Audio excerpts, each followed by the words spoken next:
What is up, everybody? Hold on, let me unmute these guys.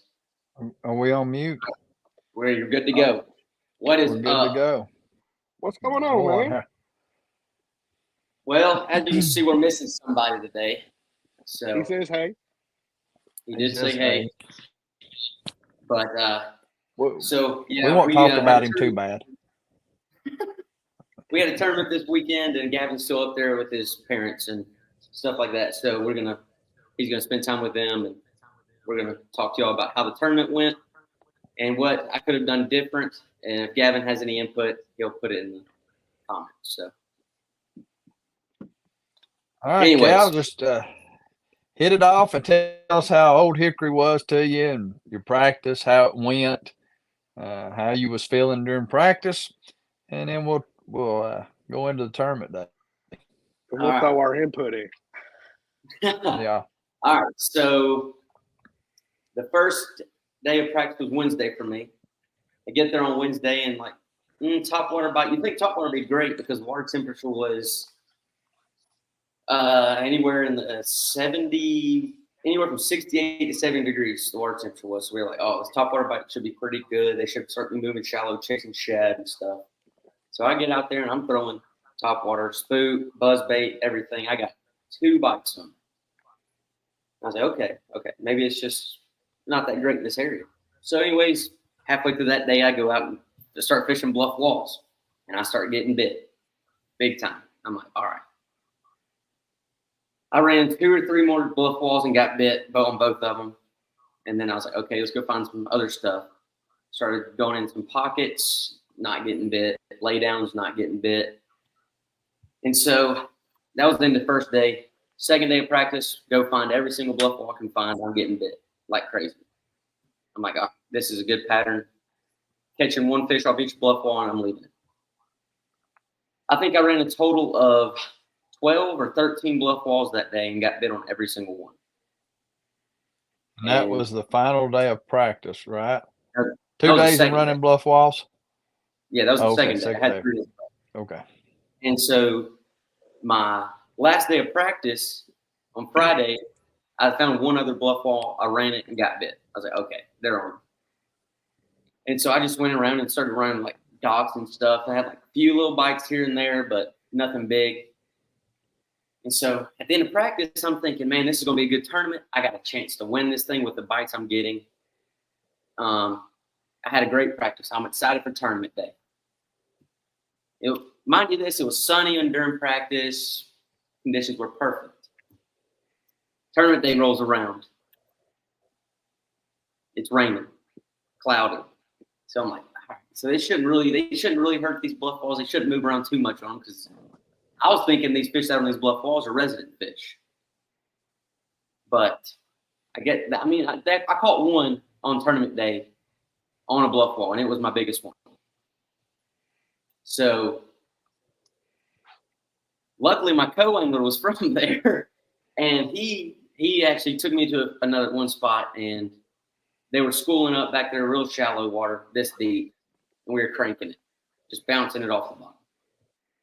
And ended up catching 2 more keepers there, and that's all I had. So said you broke a good one off early, didn't you? Oh yeah. So the first spot I went to, after I went to my top water spot to see if I let the bluff wall set up, and I get to the bluff wall, my first flip, bounce, nailed it. Like it was the bite I was hoping for all week. I was like, oh, that's a bite. That's a good one. And then you just see it start running, and I was like, got him. Set the hook, my top eye on the rod snaps. Lose that one. I'm like, okay. It comes up and jumps. It was like a 3-4 pounder. I was like, that would have helped. And I was like, okay, I didn't get too mad. Keep going down the same bluff wall. I break one off. So at this point, I'm starting to think, what is going on? I was like, why is this stuff happening? Like, I didn't miss a fish all practice, and then this happens. So Was it your knots? I don't think so, because I was using the same knot. So you used the same knot all through practice, and then tournament day you still had the same knot you started with at the first day of practice. Should have went with the original. I think it was a bad idea at this point, but Cat, when you break that first one off, I know me when if I break one off or lose a good one pretty early, it messes with my head. It'll stick with you most of the day. Especially since things wasn't going your way. Yeah. Yeah. My cone. That's when you gotta let it go. Yeah, that's something I gotta Those get better. That break off, you just gotta get better at letting it go and say, hey, okay, I didn't get that one. I'll go get the next one. Yeah, I mean, I got it back. Robbie can attest to this. At a chick, when I missed that fish, I didn't get too happy. I wasn't happy at all. But, yeah, it kind of set the tone a little bit for me that day. I kind of had it was in my head, like, what's going on? Am I doing something wrong the whole time? Yeah, instead of thinking about catching that next one, you start thinking about what happened with that one, right? Yeah. Yep, I've been there. So your bluff wall went away. The weather changed, that's something you cannot control. Right. You just got to adjust and make adjustments on the fly on that. Did you crank that bluff wall any? I cranked it a little bit, but I don't really have. You didn't give it a chance. You didn't give it a chance cranking, did you? Yeah, no, not really. Dang, Rob, coming at him like that, I tell you. Well, I'm just asking questions that might be on people's minds.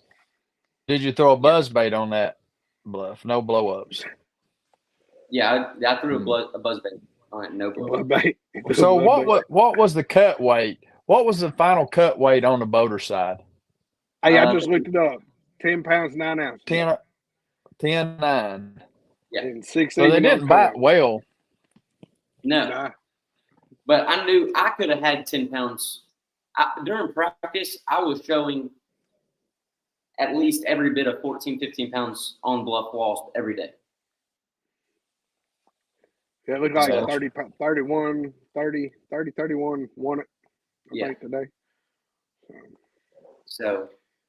Did the guy win it that had 17 yesterday? Yeah. He had 16 yesterday. 16 something. 16? The one that won it. I don't know if that's. No, the guy that had 16 they had Yeah, they had a 17-pound bag weight in yesterday. I did watch the weigh-in. I was supporting y'all.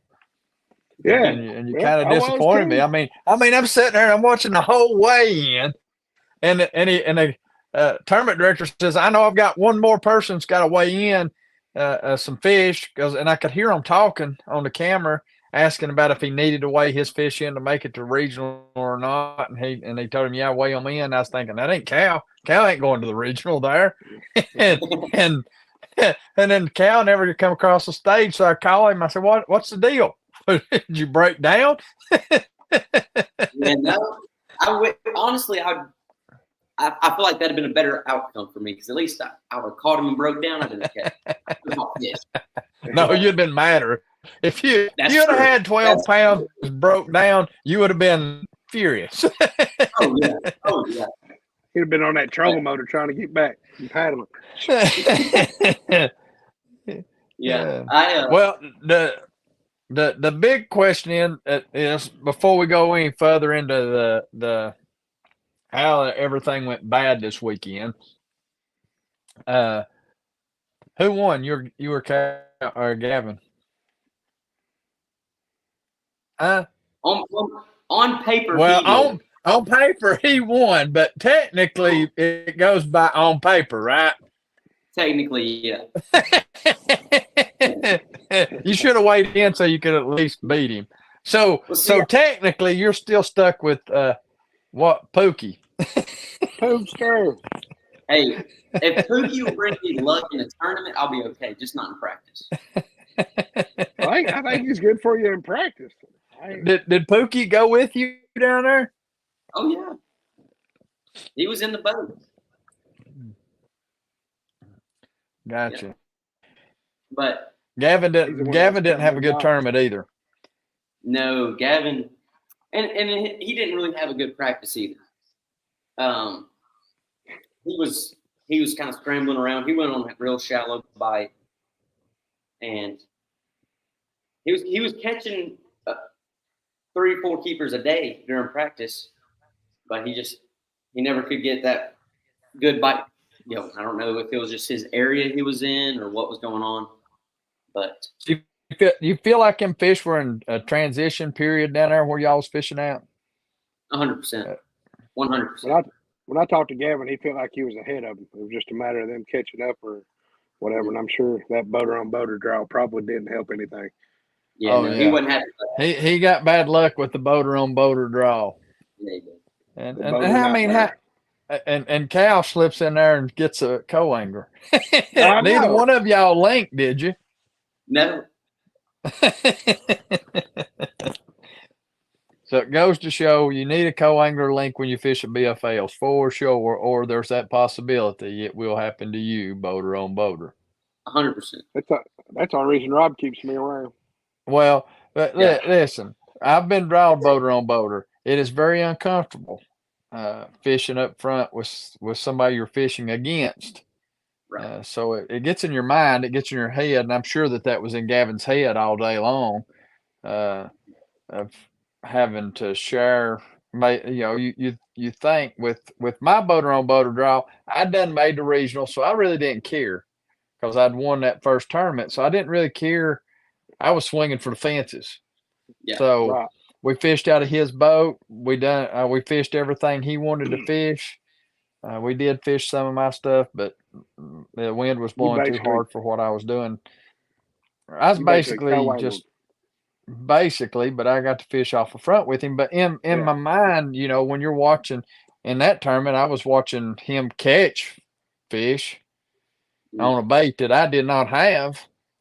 You know how hard it is to put your tackle in a dump all your clothes out in a hotel room and put your bait in your duffel bag. Cal So, does. Cal knows what it's like yeah, to be or Cal to move knows the whole about bag in that. general. I know that. Is. I mean, but it gets in your mind of, hey, I'm standing beside somebody. I think they went in Gavin's boat, but it's still, you've got somebody standing up there with you, fishing the whole time beside you, and you're trying to catch the fish and hope he don't catch the fish. Right. No, the other guy gets to control the boat this part of the day, right? The trolling motor. Yeah, well, technically it's 4. I think it's split 4 hours. He gets to run his stuff for 4 hours, and then you run your stuff. You decide which 4 hours is which. And knowing Gavin as particular as he is, I'm sure he was a little extra nervous watching somebody else control his boat. I never controlled that boater's boat that I was in, because we run his stuff. I just said, hey, do what you need to do. He was trying to make a regional. And another thing that really kind of messed with Gavin's head is the guy he got Drew with, his stuff was all on down lake, like as far as you can go down lake at the dam. And Gavin's stuff was way up in the river. Gotcha. So they were doing 2 completely different types of fishing. I got you. That makes it even tougher. And y'all know how Gavin is. When he hears something, he starts thinking. He's like, "Am I doing something wrong? This, and this," which ain't a bad thing, but he starts to overthink things a little bit. But yeah, he's not on here to defend himself, so we can talk about him. Yeah. I told him. I went ahead and cleared that up with him. I told him we was going to talk about him, so yeah. We wouldn't be too mean to him. But it does, it would anybody. I mean, Cal, if it would have been opposite, if you would have been draw boater on boater, how would that have affected you? I've been upset because of how my practice went. Yeah, I mean, and he says, "Okay, we're going to split this time. I'll let you run your stuff, and then I'm going to run my stuff." And say your bite wasn't as good on your stuff until later in the afternoon. The same time his bite was good, and he said, "Okay, we're going to run your stuff first," and that's the way it laid out. You had to run your stuff first, and that gets in your mind, it gets in your head. What separates you and makes you a better angler is when you can get that stuff out of your mind, which is hard to do right off the bat. Go ahead. Go ahead, Dust. I just say, so going into that, like when you call your boater on boater, is there like okay, we'll run your boat, but I'd like to run my stuff in the morning. Is there that kind of negotiation kind of thing you think, or is it? Well, it depends on who you get drawed with like that. I mean, I've seen them where they was. I know of people that's got draw boater on boater, and they weren't too happy about it. They had to flip a coin to see whose boat they were taking, and dang, that right there. I've seen them not fish. I've seen them pull out of the tournament because they got draw boater on boater. So it makes it tougher on you. I mean, and two, you could benefit. Say you didn't have a good practice and you wouldn't own any fish, but the man you got drawed with was catching them. Yeah. So that kind of, I mean, it could play out either way for you. But the downfall to that is, let's say both of you make the cut. That dude knows where all the fish are now, and he's going to be in his boat. Well, if it's his fish, that's one of those things that if it was his fish, you were fishing and catching and made the qualifying day with his fish. I don't know what the ruling is on that, but it would be common courtesy of the other boater to not run his stuff Yeah, the next day. But you know, Right. $15,000 is on the line. Yeah, Compensation sometimes goes out of the picture. it does. It does. Me, I Especially would if that guy not. ain't got nothing else. Right. I I wouldn't mean, either. I wouldn't run that stuff on him and try to beat him on his own holes after he showed me what to do. Especially if I wasn't catching them during practice and I just got lucky and drawed with him and made the second day. Right. I would just be satisfied with the check, and try to run something similar to what we were doing. Yeah. And, Right. I mean, he can't make you say, "Hey, you can't throw this bait all day." I mean, I'm going. Right. If I'm like Cherokee coming up, if I know Cal's catching them on a certain bait, and I'm not, I'm going to throw that bait that he's catching them on just to see if it works for me. Might not work for me. Me and Cal normally talk between practice and tournament, and sometimes he's catching them on something that I know, and yep, it ain't gonna happen for me. So, because I've done tried it now and get crap. I think when I was listening to watching the weigh-in that Saturday, I'm wanting to think the big fish on the boater side was caught on a buzzbait. Yeah. I don't know if it was right at 6 pounds. Was it right at 6? Time. Yeah. At one time, did it get beat? It was over 5, wasn't it? Yeah, it was like 5 1/4 or something like that, and then it got beat. Yeah, 5-3 or something like that. So I don't know if one beat it or what, but and I don't recall Alan asking him what he caught it on. So he may have. Gotcha. I just may have missed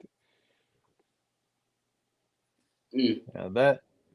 Yeah, okay, so we get through the tournament. We're aggravated.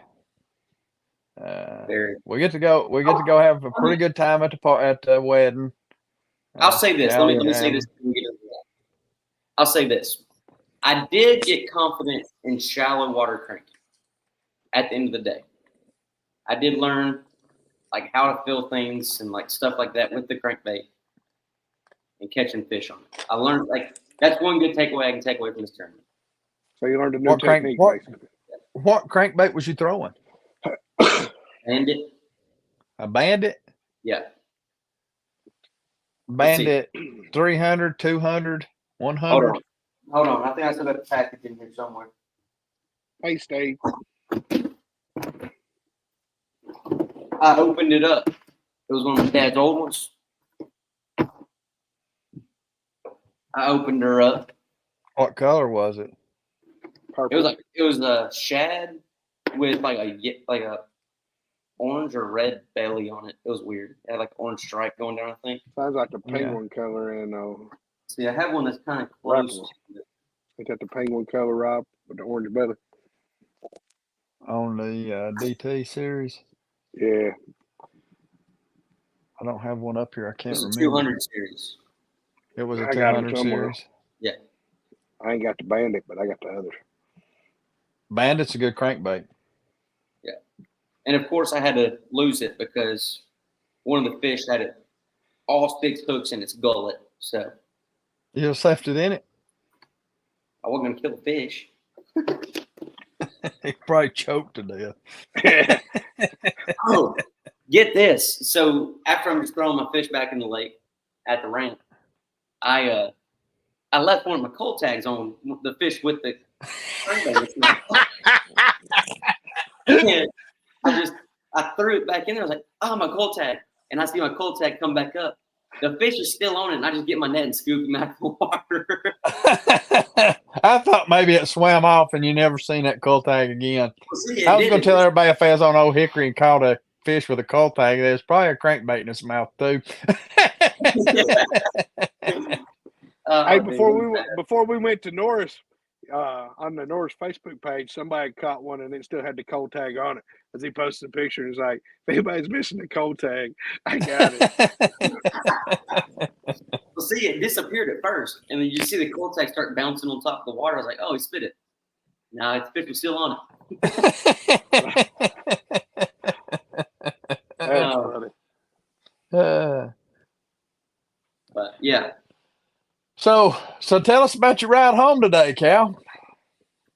Well, this could be the start of the thing of the backlash of the week. There you go. So driving home, I woke up at like 4:30, and I was wide awake.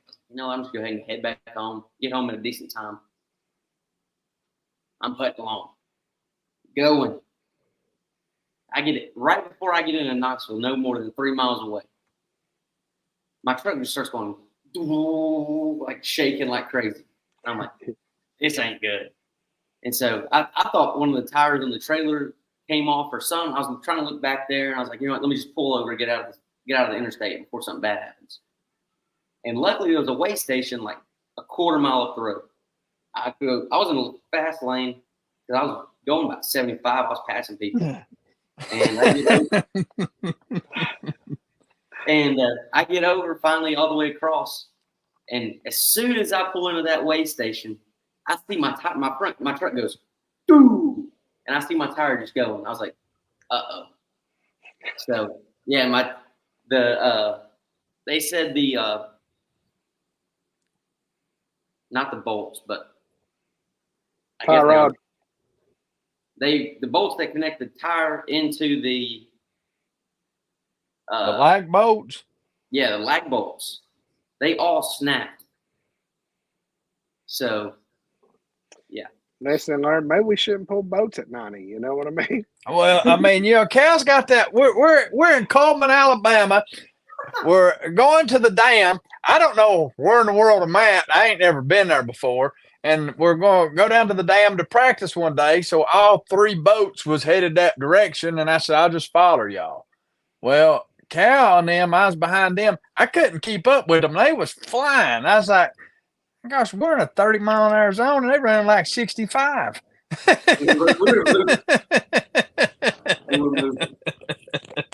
Cal just up there chilling, driving. Yeah, just rolling. He was even driving Gavin's stuff. It wasn't even his. He's like, And then later, I think it was that night. We were going out to get dinner, and I was like, I'll drive. And you're like, no, you won't drive. Yeah. Oh no, that one night we went out to dinner. You did drive. Yeah, I did. Whose car did you drive? Gavin's. That must have been the night before I got down there because it was the night before you got there because we went to Applebee's to eat that night. Yeah. And we went to the grocery store, and then Cal was trying to get us back home, and he missed the road, 3 times? 3 times. And JR said, do you know where you're going? he was going 70. That's why he missed it. Yeah, that's one of the first things y'all said. Hey, we gotta go to the tackle shop, and you're driving. I was like, okay. Yeah. We're not riding with Cal anymore. Yeah. Yep. There's like we all 3 got boats. You're up. I was like, all right, whatever. Yeah. So I have to go get a rental car tomorrow. So you're gonna pull your boat with a Prius? I hope so. Yeah. I'm gonna give you a Prius with a trailer hitch on it and pull the boat. How bad did it tear your truck up? The fender's pretty bad. Did it tear your truck up? Yeah, the fender is messed up. Where the tire fell off, and I guess it hit the fender when it was coming down. Yeah. And then did it bust your tire? No, tire was fine. I know Did you try to put it back on? No. No, I didn't. Because duct tape. So when I walked around the side, I saw one of the lug nuts just sitting on the ground. I was like, that looks like mine. I picked it up. It was a perfect match. I was like, it snapped in half. I was like, this probably ain't good. And it done all of them that way? Yeah. All the studs were snapped off. Gotcha. Yeah, so you was pretty lucky. I mean, it could have been really bad. Oh yeah, running 75 and that happened. Steve Moore said it sounds like 80. Yeah, they want your tire. Or somebody didn't like the way you was fishing and tried to kill you. Yeah, I get. Well, so first thing on tournament morning, I did cut somebody off because we were just going to the back of the pocket where we launched at, and it's no more than 400 yards away. So we're all idling back there. It's an idle zone. And this guy like starts speeding up and starts racing me back there. I'm like, but I wasn't going to get out of the tournament for running a no weight zone right in front of the tournament director. And so I let him get out in front of me and stop, and I just pulled up like 10 foot in front of him and stopped and started fishing right in front of him. What episode was that we talked about? Week 3? We talked about that courtesy. We talked about that exact thing. Well, see, look, right. I'm not saying I was in the right for it, but he did cut me off first. Hey, who was on their way back there first? Me. You was on your way and he went around you? Yeah. Oh yeah, I'd have done the same thing probably, especially in a no wake zone. Yeah, I'm just idling. I mean, I'm doing what I was supposed to be doing. But yeah. So hopefully all that works out for me. I can get my truck fixed soon and all that.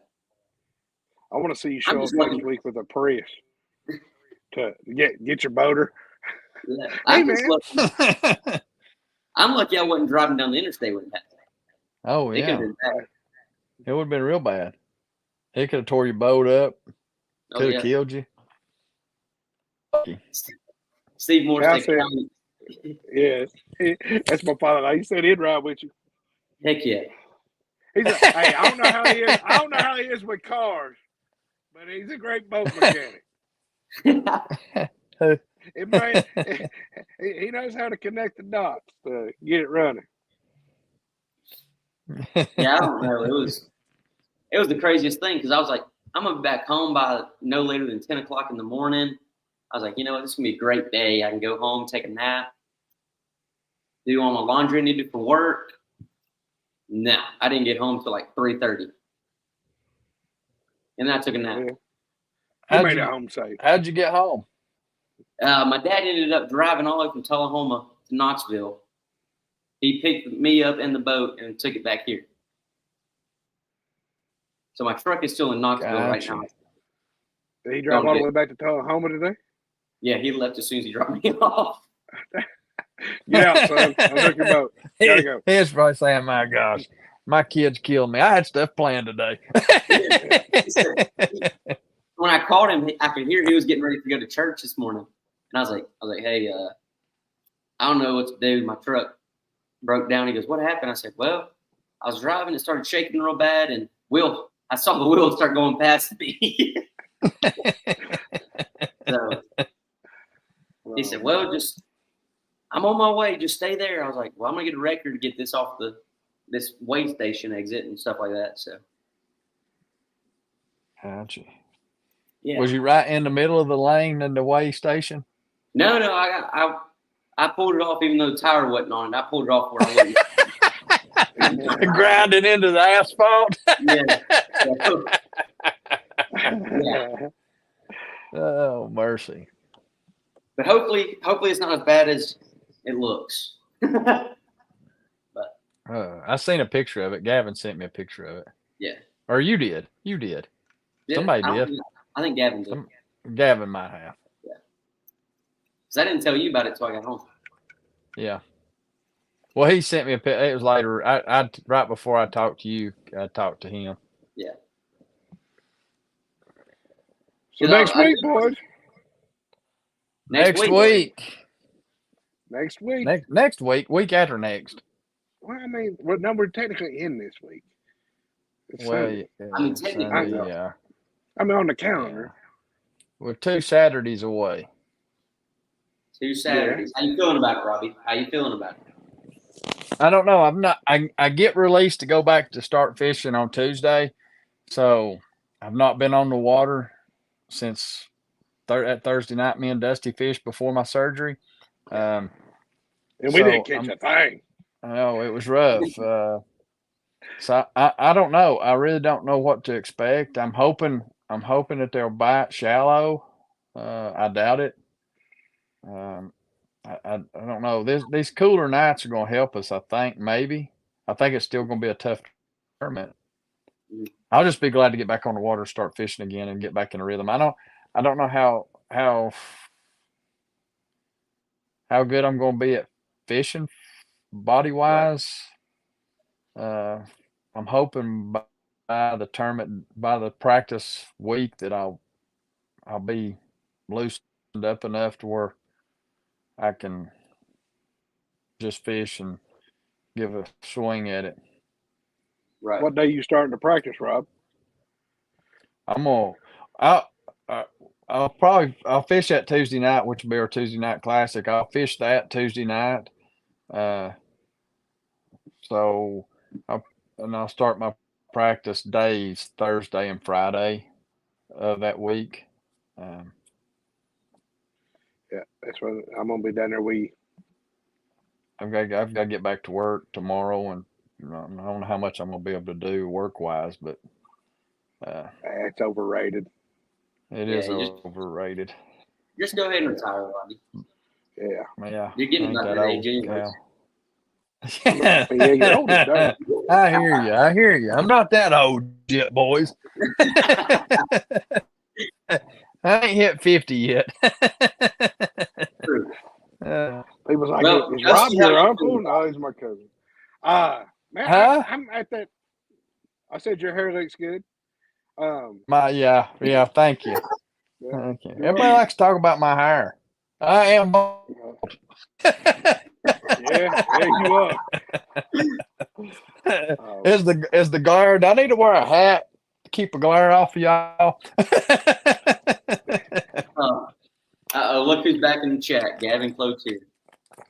I'm back. Where's he been? What has Gavin said? He just says I'm back. Where you been? Rest easy now. Yeah, I mean, come on. I'm back. I mean, you're not on where'd there, he go you to? leave us twice? Where'd he go? Where'd he go? But Cal, he's back. He ain't even said nothing. I'm at the nervous stage right now, which is normal for me. I get a little nervous, and as it gets, I get a little more excited and pumped every day going into it. But about 2 weeks out, all right, I gotta start. I've already started prepping a little bit, thinking, and hoping. So, running scenarios in my head, of course. So, maybe if we get questions. I was thinking, I think Cal and Gavin staying at my house during that practice days and through the tournament weekend. Maybe we can get how technology is with me and how I'm great with technology. We'll get Gavin to maybe get the GoPro hooked up in my boat. Maybe we can record some during practice and through the tournament. We did this past weekend. We got a few videos. So, has he got a chesty? Chesty. Yeah, the one that wear on the chest, man. Come on now. Yeah, I got a GoPro, but I ain't got one on my chest. Okay, you got a GoPro? Yeah, me. I do. Gavin said you got one. I'll just say, worst come to worst, we could. I could wear the chesty, or you could wear the chesty, or whatever. I'm gonna put I'm gonna put my iPhone in a chesty, and we'll do it that way. No, I've got a GoPro. I don't know how to operate it right. Yeah, no, me and Gavin got a few recordings of us during practice, and he got tournament day. So I did my GoPro stuff. I didn't have a battery connected to it. So Gavin miss us? Nah, he don't miss us. No, Gavin's having so much fun. We don't. I gotta say congratulations. I know. I gotta say congratulations to Josh, and I've done forgot her name. Misty. Oh, you Misty. can't. Yeah. Congratulations on getting married. And congrats. It was a fantastic wedding. Yeah. I've seen some pictures. It looked good. I ended up with my shirt off. Imagine that. Yeah. Imagine that. I don't even think Cal wears a shirt to a reception at all.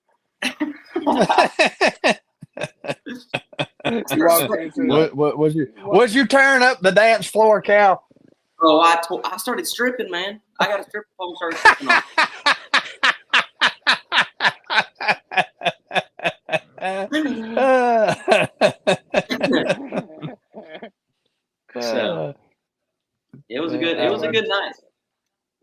pole. That was a bar stool, Shorty. That was a broomstick. Gavin said he'd send you all the videos of me dancing. I gotta see that. Yeah, that'll be our TikTok on our TikTok page. I did see a video that was posted of you trying with some kind of thing on your hand. Yeah, it was the TENS unit. It's like the electricity unit things. It's like relax the muscles and like tighten them up and relax them and stuff. I had one right here and one right here, and you're supposed to be able to like you try to drink water while it's shocking you, and it made me like just. It was like it made you just go crazy.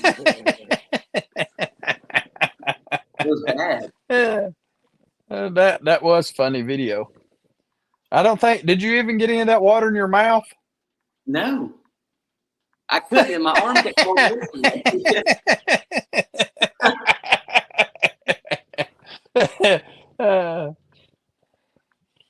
So Dust, you excited? Are you excited about Cherokee coming up? You dreading it? I am. You excited? I am excited. You're outside the cut, right? Yeah, but right now, Well, you got aliens in my garage. Yeah, what's going on? I think I just busted a pipe in the garage. Huh? I don't know if y'all could see it. It's raining in my garage. I don't see nothing. I see it over there by the motor. What'd you do? I'm gonna go. I don't know, but I better go and I'll let you boys later. Back glass of the week, Dust busted a pipe during the podcast. Now that right there is funny. Oh, that's funny. Hey, Dust, I know a plumber.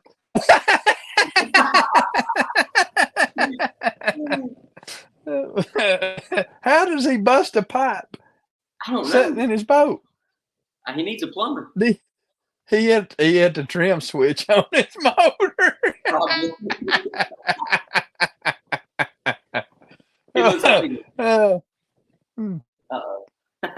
Uh-oh. Whitney, Dusty tore something up. Whitney. Oh man. So Cal, are you excited about? Man, you're the only ones that's really well inside the cut for the regional. Yeah, me and you were pretty much set. We were ready to go.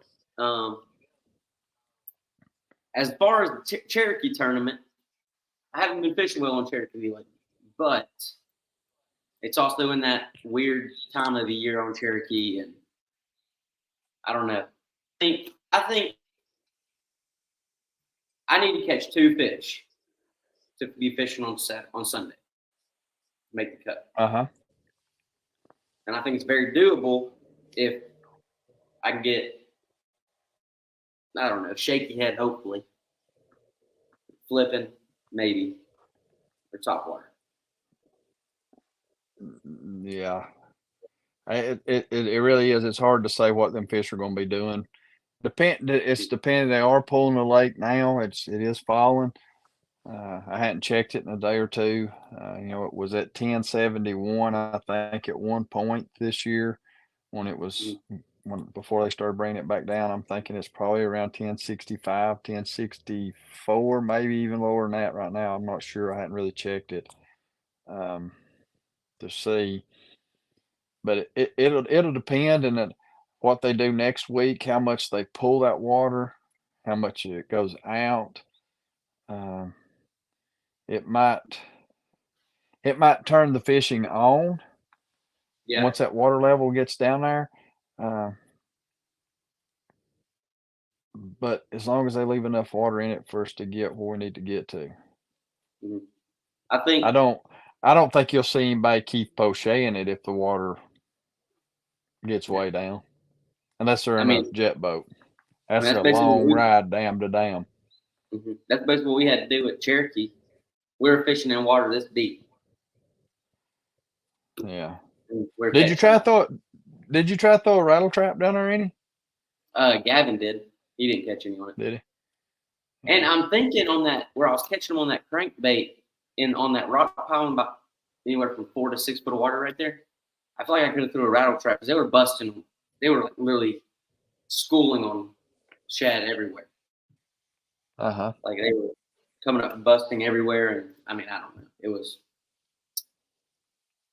I made the decision to move shallow too late, if you know what I mean, in that term. Yeah. To really try to find something new. Gotcha. I think you'll be able to do what? Go ahead. I think we'll be able to catch them on a anywhere from a shallow crankbait to a mid-range crankbait at Cherokee. I think you'll be able to. Maybe. I feel like they might.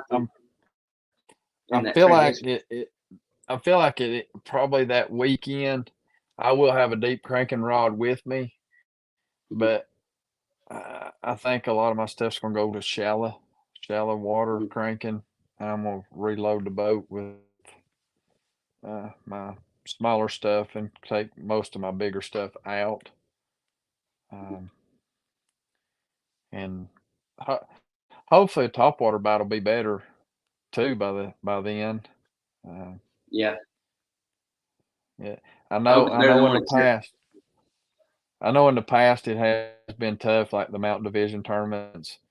That one year that I fished, that's been a couple years ago, I probably had right at 4 pounds, and I didn't think I'd have enough to make a second day. And my co-angler, he weighed his fish in because he was trying to make the regional, and he said, "Are you going to weigh yours in?" I said, "No." So I just threw my back because I didn't want to knock anybody out that was trying to get there. Right. I didn't want to knock their points out, so I didn't weigh in. But it only took 5, which I knew I didn't have that, but it only took 5 something to make a second day on the boater side. So it shows you how tough that Cherokee can get that time of year. And I think that was it was tough. The end of September. It was tough on us last year when we went. Yeah. Well, last year, we had that makeup day on Douglas that Saturday, or we fished Douglas that Saturday and then made up Cherokee the Sunday. And my boat wasn't running well on Douglas, and I was afraid to make the run that I needed to. And I played that back in my mind a lot, that I wished I'd have went ahead and made that run up there, because the very next week, fishing small rodeos, I was catching pretty good bags with 3 fish. I think the smallest bag we weighed in with 3 fish was like 9 something. Oh yeah. I wished I would have went ahead and made that run up there and just dealt with whether or not I could have made it back or not. But hindsight's always 20/20, and those are things that you got to deal with. And that's Are we getting any comments? Kenneth J. Miller said, "I had a monster get off last night at the boat in the Classic out of Morristown." Yeah. I looked at some weights from this past Thursday, and it didn't take they're 3 fish tournaments, and I want to think it took 8 something to win, maybe. And they so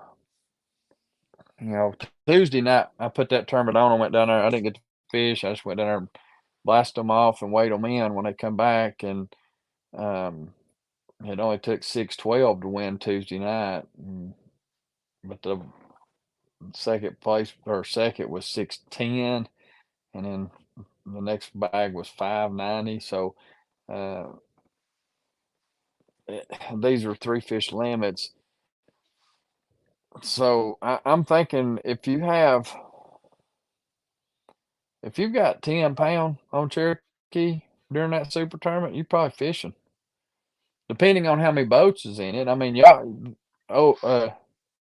only had 75 in that last one, didn't you? At Old Hickory? Yeah, we only had 75, but Old Hickory. Yeah. Yeah, because I remember texting Gavin for Friday night how many boats was in it. He said, I don't know. And I looked it up and seen the pairings, and it just said 75. And I was like, that's was it that low when you fished it the last time, number wise? I mean, I don't think the water came down that much, honestly, since it was maybe. I was talking about boat numbers. Oh, there was 96 in it last time, I think.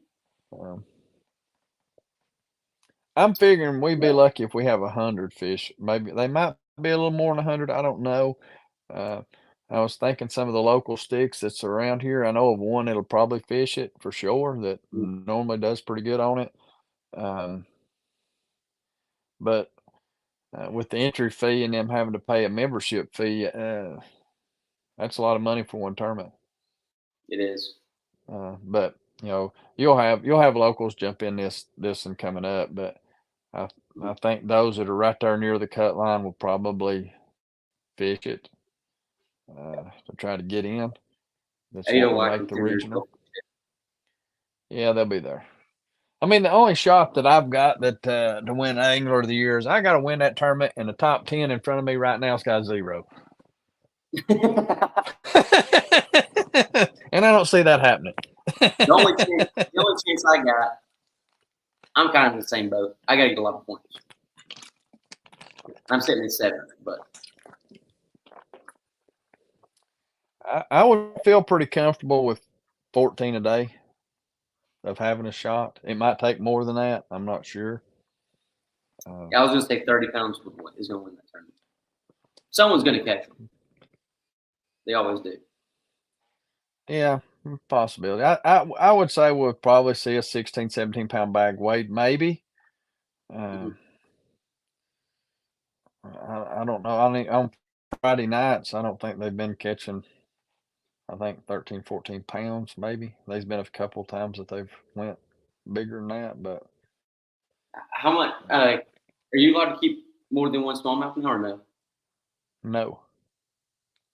No, you're allowed one smallmouth in that tournament, 18 inches, because the smallmouth don't change till like October 15th, I think. So the smallmouth ain't gonna play in that tournament unless you've got 4 pretty decent green fish and you go catch a big giant smallmouth. I think. It wouldn't bother me if half the field stayed down there and fished for smallmouth all day. Yeah. It ain't gonna help them none, but I would say there won't be too many people stay on that lower end of the lake where we're going out of in Jefferson City at the dam. I'd say a lot of them will run up at least up to or past 25E Bridge. That's a good run. And then there'll be some make the journey that I'm probably gonna make. It'll be a good haul for me. But it's what you'll need to do really to do good in that tournament. Right. I would say as a co-angler, if I can catch 2 fish, I can have over 4 pounds, I'll be sitting okay. Yeah, you'll probably make a second day. Because I think that the co-anglers are going to probably struggle in that tournament, especially if it's tough on the boaters. The co-anglers are really going to suffer on that. And it'll make it real tough to catch fish out of the back of the boat. And if you can catch a limit as a boater on day 1, you got a chance to win that thing on day 2 with a pretty good margin. Well, it depends on what size you catch, and I mean, you could catch a limit right now and probably have. That's going to put you around 8 or 9 pounds, depending on how heavy they are. That's true. Because I mean, Cherokee's known for some 15 inches that are very thin, that don't weigh a pound and a half. That's true. You know, so if you can catch a good kicker and a 2-pound average on them other 4, you'll be sitting pretty good in that tournament, I think. I'm honestly not worried about catching a limit. I'm worried about catching a bass in that tournament. Yeah. if that's the way I feel. I feel like if I catch one, I hope I can catch it pretty quick that morning, so then I can take the pressure off of, hey, I've got to catch one to possibly not drop out of the points. But if I can catch that early and not have to worry about trying to catch one, I'd hate to spend all day trying to catch one fish. Exactly. You get spent out real quick. But if you can catch that first keeper pretty quick and early, then it'll take a lot of the pressure off that you can fish and try to make the day too. It'd be very interesting. Very interesting of how that tournament goes, how it plays out. And we might be totally wrong. It could roll up that week and then fish start eating like sharks, because it's not really, fishing's not been really all that great all year, the past 2 years really. And it's been kind of a cool, starting to cool down. But it'd be our luck we'll have a heat wave roll in that week of the tournament being in the 90s. Heat the water back up. Or pour down rain all week. Which muddy water don't scare me. That muddy water won't scare me too bad. Huh? I was going to look at the weather, but I can't see the weather that far in advance. Yeah. I looked the other day, and it's kind of hard. The weatherman ain't right most of the time once you look that far out. They really messed me up on Hickory on Saturday. It was supposed to be sunny. I don't really think your fish left that area. I wouldn't think. If they were on a bluff wall, they probably were there. I don't think they left. Did you try to throw a small shaky head or a Ned rig on that? My co-angler did. He was doing it behind me in the beginning, and he didn't even get it. Never did do no good. And I will say, it wasn't that I wasn't getting bites really on bluff walls. They just weren't eating me like they were before. They were grabbing it by the tail every time, and they were just running off with it. Gotcha. Get real finicky. Most time though, that rain would. I've caught a lot of good fish during the rain, and caught fish pretty good during rains. But I don't think those fish left your areas. I think they just got finicky, or you fished for them too hard during practice. I caught one fish out of every spot left. He was practice champion. Yeah, I'll take it. Practice champ.